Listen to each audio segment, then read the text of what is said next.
தலைவர் செல்வ பெருந்தகைக்கு தொடர்பு இருப்பதாக கூறப்படுவதால் அவரை காவல்துறை விசாரிக்க வேண்டும் என தமிழக பிஜேபி ஒருங்கிணைப்பாளர் ராஜா வலியுறுத்தியுள்ளார்.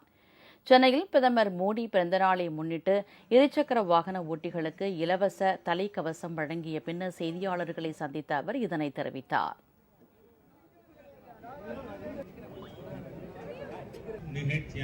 பகுஜன் சமாஜ் கட்சியினுடைய ஜெனரல் செக்ரட்டரி ஜெய்சங்கர் அவர் ராகுல் காந்திக்கு 4 பக்க கடிதமே எழுதியிருக்கார்.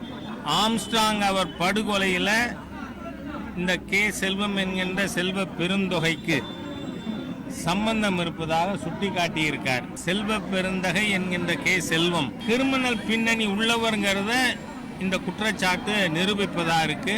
காங்கிரஸ் கட்சி அதனுடைய மாநில தலைவர் பொறுப்பிலிருந்து இந்த கே செல்வத்தை நீக்கணும்னு அவர் கேட்டிருக்கார். திரு ஜெய்சங்கர் அவர்களுடைய அந்த கடிதத்தின் மீது மாநில அரசும் காவல்துறையும் உடனடியாக நடவடிக்கை எடுக்கணும். இதனிடையே ஆம்ஸ்ட்ராங் கொலை வழக்கில் செல்வ பெருந்தகையை தொடர்புபடுத்தி பேசிய பகுஜன் சமாஜ் கட்சி